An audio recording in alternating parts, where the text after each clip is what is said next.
It's all gonna come down to his control right about now. Darkstorm going up, Lurkers moving in, and they are going to pick off a few units, but the Siege Tank going to escape. They're just going to fall back, wait for that Darkstorm to go away, irradiate any defilers, and just keep on pushing in. We do have a little bit of a battle going on in the middle. Lurkers and Zerglings mopping up an attack force, trying to move in at 6, taking that out. And also Schism is also expanding to the 12 o'clock location, and he has a nice little containment. Or not, sorry, not the containment, defending force up there. Unfortunately, no medics with that, but I think he kind of needs them at the front lines to help out his forces. And actually, I'm really surprised at the lack of medics everywhere. He doesn't really have that many medics. Kind of playing a Boxer-esque style. Boxer doesn't really use that many medics either. But medics definitely help. You always want to have, what is it, Aerials? It's like 4 medics to... It's I'm a sorry. 3-to-1 ratio. It's 3-to-1. That's what I was gonna say. 4 medics to 1 marine. In real life, that's how it should be, but in StarCraft,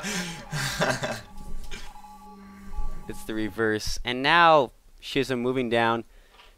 Boy, I don't know. He needs to send some tanks with that attack force going to 6. I don't think he's gonna be able to just brute force his way. Not to mention with those lurkers sitting there.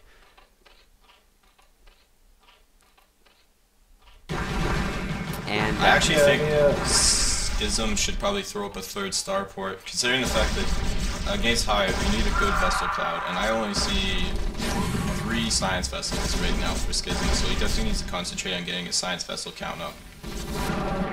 And it looks like the 12 o'clock for Schism is going down, and Schism can't take out the 6 o'clock because of the lurker threat, not to mention Sunken Colonies coming up. But Schism is slowly but surely pushing into Mo's base. Unfortunately, he's only down to 2 siege tanks, not really moving them forward. And Mo, you know, he could come back from this. He's doing very well stalling the Terran army. Unfortunately, though, he needs to start taking a 4th base soon and getting that...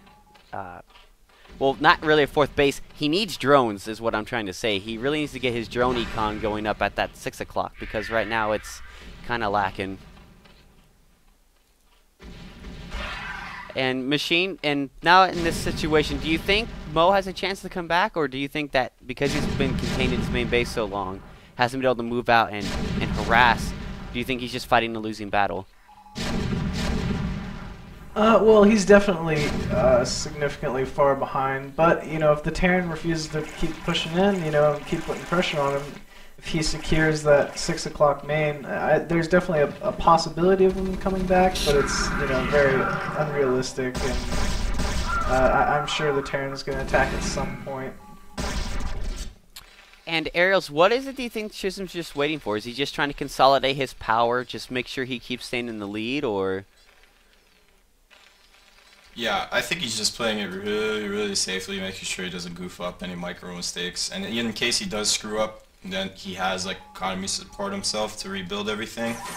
So I don't know, personally I would have been way more aggressive as the Hive was morphing and just try to finish the game right there. And as I said earlier, the game's lasted another few minutes just because of the fact that the Defilers are out now. So I think at this point he's just going to build up a couple more command centers, make sure everything's safe, build up his science vessel count, and just finish off Mo.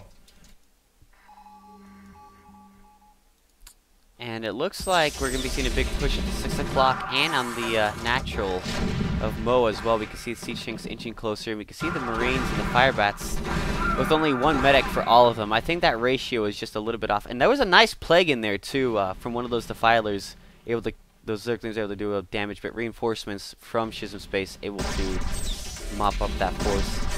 And I think, like you mentioned, Aerials, Schism's just pretty much going to contain at the 6, contain at the natural, and just try to take the macro up. He's got the command center going at the bottom right, got his 12 re-landing.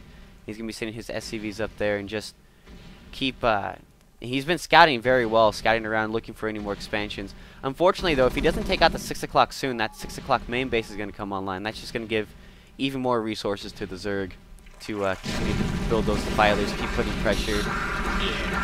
And eventually, what could happen, since there's not a very strong containment at the 6, is Mo, because he has that 9, he actually could move out with his army from the 6 and try to move out and attack Schism from that direction. Do you think that could be a possibility, or?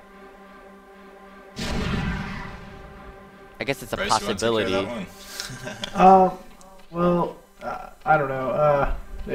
Like I said, as long as the Terran just keeps, raiding the Defilers and Lurkers and keeps putting pressure on the Zerg with such an, leading economy right now, I don't think that there's much that the Zerg is going to be able to do to come back from this. Schism has a very strong dominance of the map, taking the mineral clock, the mineral only actually at the between the 12 and the 3. One lurker though going to shut that down, forcing SCVs to retreat to the bottom right. And Schism now has a rather large science vessel count. He could probably just go right in and just irradiate everything and just brute force his way right through that natural door. And actually, he's going to go for the 6 o'clock like instead. He's pushing 6 o'clock, yeah. Yeah. So he's got fire bats that clean it up inside the swarm, so he's taking everything down right now. And real men don't use medics. Apparently, I guess that's the theme for today. So if anybody takes anything home with them, you don't need medics to win. I would like to see a comm set at that 6 o'clock to deal with that lurker. There we go. Yeah. There we go. And now 6 o'clock is done, and Mo has pretty much, now that he's lost 6, he's pretty much lost his natural and his main are very, very low on minerals. He's not going to be able to last much longer, despite the ultras coming out. I don't think he's going to be able to brute force his way out of that containment. Yeah. Now, look at all those science vessels. Yeah, there's no way he's going to be able to move out of that. And now the 6 main going down. And Science Vessel just running in and radiating everything. Yet no Scourge present, so what's going to stop him from doing that? The Ultras only have 2 armor as well, so they're going to be pretty much useless. Marines got +3 attack. And no attack upgrade either. They're not going to be able to cut through that armor. Well, they'll still cut through the armor because they're freaking Ultras and they're badass, but... But that's, like you said, the +3 on those Marines really going to cut them down. Oh no! Plague Science Vessels do not do well against spores. Yeah, especially when they're plagued. So this is I think Mo knows this is pretty much over. Schism knows he's got him contained. It's just going to come down to whether when Mo decides to push out and try to go for his last attack, and that looks like and GG. Yeah, as expected. Yeah, they're just melting. +2 armor just melting. It's +3 attack. Alright, well, thanks a lot, Machine and Aerials, for helping me out with this Game 3. And so we're going to go and move right along to Game 4.